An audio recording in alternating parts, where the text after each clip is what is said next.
کیا یہ شعر درست ہے؟ آپ کی خاطر بنائے دو جہاں، اپنی خاطر جو بنایا آپ ہیں۔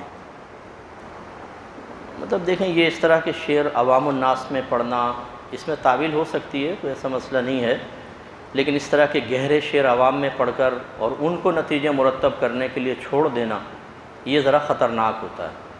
جیسے مزارات پہ سجدہ کرنے کے شعر ہوتے ہیں کہ نبی کریم کے مزار پہ چوکھٹ پہ میں نے سجدہ کر لیا، اس طرح کے الفاظ ہوتے ہیں۔ اب وہ تعویلی ہو سکتے ہیں، لیکن وہ پبلک کے سامنے آپ بغیر توضیح اور تشریح کے پڑھیں گے تو لوگ اپنے ذہن کے مطابق نتیجہ نکالتے ہیں، اور وہ اکثر غلط نتیجہ ہوتا ہے۔ چوانی والی تھیلی وچ روپیہ آ جاوے تے پھٹ جاتا، پنجابی تو سمجھتے ہیں آپ سارے، یا اٹھانی والی تھیلی وچ روپیہ آ جاوے تے پھٹ جاتی۔ تو مولوی صاحب کا بھی یہی حال ہے۔ انہوں نے اس شعر پر اعتراض کیا، انہوں نے کہا جی اس سے اللہ کا معلل اغراض ہونا لازم آتا ہے۔ اگرچہ انہوں نے بہت طویل بحث کی، میں صرف ایک جملے میں اس کو سمیٹ رہا ہوں۔ کہا جی معلل اغراض ہونا لازم آتا ہے کہ اللہ کو غرض تھی، اللہ نے نبی پاک کو کسی غرض کے لیے بنایا، اللہ تو غرض سے پاک ہے، اس کو کسی کی کوئی غرض نہیں ہے۔ خدا کے لیے لوگوں کو گمراہ نہیں کرو۔ اگر تمہارا دماغ خراب ہو گیا ہے تو اپنے دماغ کو اپنے تک محدود رکھو۔ اور یہ بات یاد رکھنا، جہاں بھی رسول اللہ صلی اللہ تعالیٰ علیہ وسلم کی شان میں کسی بھی طریقے سے کوئی رستہ نکالنے کی کوشش کی گئی تو ابھی احمد رضا خان کے غلام زندہ ہے، زندہ ہے۔ احمد رضا بے وارث نہیں ہے، لا وارث نہیں ہے، اس کے وارث زندہ ہے۔ اور احمد رضا کا اور اس کے وارثوں کا مشن یہی ہے، جان جاتی ہے تو چلی جائے، سونے کی تعریف میں کمی نہ آئے۔ ہم اکثر سنتے ہیں کہ اللہ تعالیٰ نے ساری کائنات رسول اللہ کے لیے بنائی ہے صلی اللہ علیہ وآلہ وسلم، لیکن سورۃ الجاثیہ میں اللہ نے فرمایا کہ زمین و آسمان جو کچھ ہے اس کے درمیان یہ سب تمہارے لیے مسخر کر دیا۔ کائنات تو رسول خدا کے لیے بنائی گئی تھی۔ میرے بھائی یہ ایک روایت ہے المستدرک للحاکم کے اندر، اور یہی وہ شیخ زکریا کاندلوی نے تبلیغی جماعت والے فضائل اعمال میں بھی لی ہے۔ اور اندازہ کریں، روایت ضعیف روایت تھی، نیچے عربی میں سارا لکھا ہوا ہے کہ یہ روایت صحیح نہیں ہے، لیکن وہ عربی میں لکھا ہوا ہے۔ اردو میں روایت لکھی ہوئی ہے، وہ پوری دنیا میں پڑھ پڑھ کے سنا رہے ہیں کہ آدم علیہ السلام کی توبہ جو ہے رسول اللہ کے وسیلے سے قبول ہوئی۔ اور پھر اللہ تعالیٰ نے پوچھا آدم تمہیں کیسے پتا چلا؟ تو انہوں نے کہا کہ میں نے جو ہے نا وہ تیرے ساتھ رسول اللہ کا نام لکھا ہوا دیکھا تھا جب میں پیدا ہوا، تو مجھے پتا چل گیا کہ کوئی بزرگ ہستی ہیں۔ تو اللہ تعالیٰ نے فرمایا کہ اگر میں ان کو پیدا نہ کرتا تو میں کائنات نہ بناتا۔ سرکار یہ اتنی بڑی ٹروتھ ریویلنگ خبر ہے، کم از کم اس کا درجہ قرآن میں بنتا ہے، کم از کم۔ احادیث کے اوپر کیوں چھوڑ دیا گیا اسے؟ اور حدیث بھی وہ جس کے اوپر محدثین کا کلام وہ بیان کر رہے ہیں۔ قصہ آدم اور ابلیس قرآن میں 7 مقامات کے اوپر آیا ہے۔ سورۃ البقرہ میں آیا ہے، سورۃ الاعراف میں بڑی تفصیل کے ساتھ، سورۃ الحجر کے اندر آیا ہے، سورہ بنی اسرائیل میں آیا ہے، سورۃ الکہف کے اندر آیا ہے، سورہ طٰہٰ کے اندر آیا ہے، سورہ صاد کے اندر آیا ہے۔ 7 جگہ یہ چیز سکپ ہو گئی ہے کہ یہ کائنات کس لیے بنی ہے اور آدم علیہ السلام کی توبہ کیسے قبول ہوئی ہے ہی کوئی نہیں۔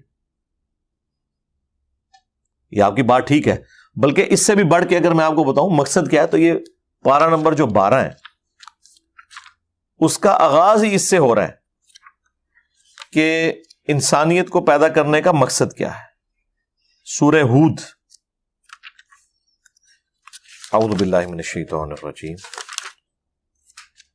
بسم اللہ الرحمن الرحیم، آیت نمبر 7، سورہ ہود، سورت نمبر 11، آیت نمبر 7۔ هو الذی خلق السماوات والارض فی 6 ایام، وہی اللہ ہے جس نے آسمانوں اور زمین کو 6 دنوں میں پیدا کیا۔ اب یہ 6 دن سے مراد کیا ہے؟ یہ لانگ پیریڈ آف ٹائم ہے جو اللہ کی قدرت کا ظہور ہوا، وہ اللہ کی مرضی ہے۔ بیکٹیریاز اور وائرسز سیکنڈز بلکہ ملی سیکنڈز میں ڈیوائیڈ ہو جاتے ہیں، اور آم کی گٹھلی سے آم کا درخت بننے میں 8 سال لگ جاتے ہیں۔ خرگوش 1 مہینے کے اندر بچے دے دیتا ہے، مرغی کے انڈے سے 22 دن میں چوزا نکلتا ہے، اور ہاتھی کا بچہ 22 مہینے میں پیدا ہوتا ہے، انسان کا بچہ 9 مہینے میں۔ یہ اللہ کی مرضی ہے۔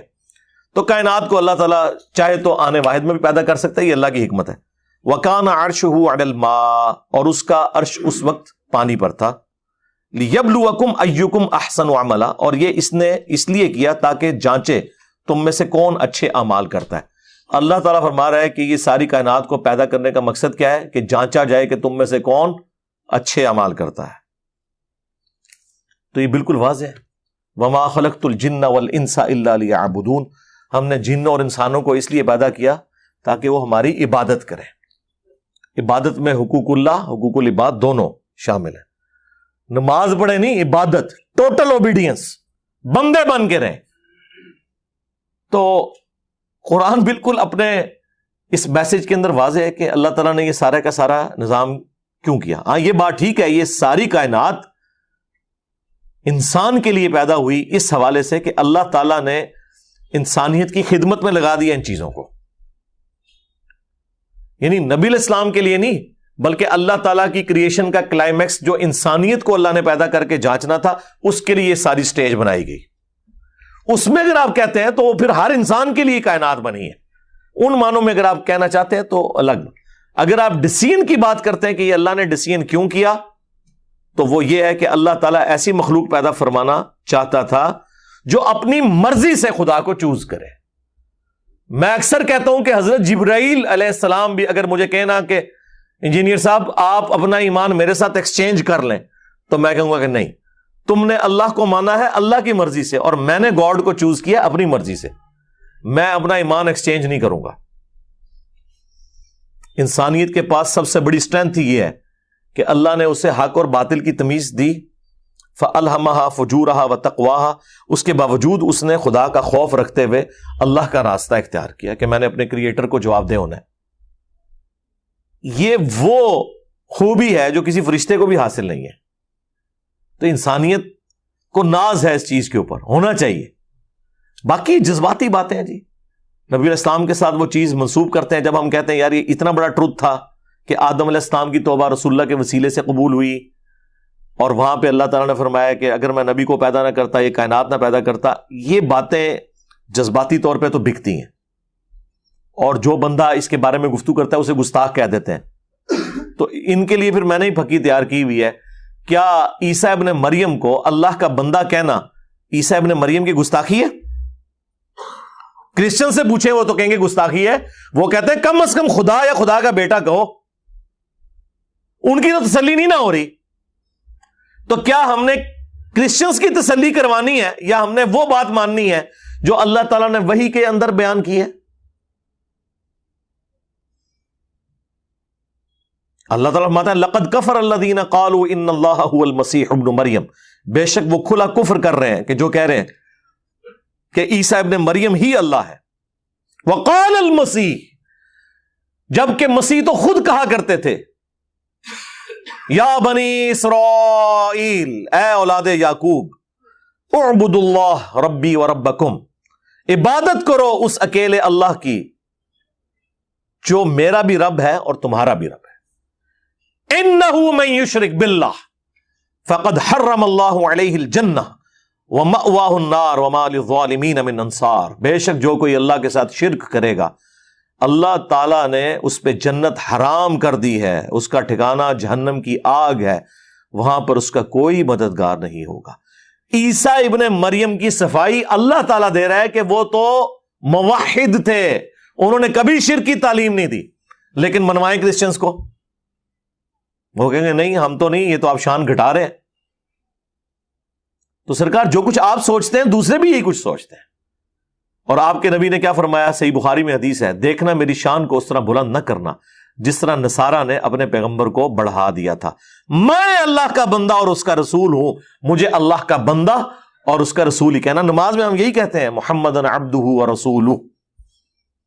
اگر رسول اللہ کا یہ سٹیٹس ہے نا تو تواڈے بابے تے شاہی کوئی نہیں سرکار. ہاں، کیونکہ میرے نبی سا ہے ہی کوئی نہیں، تیرے بابے تے شاہی کوئی نہیں.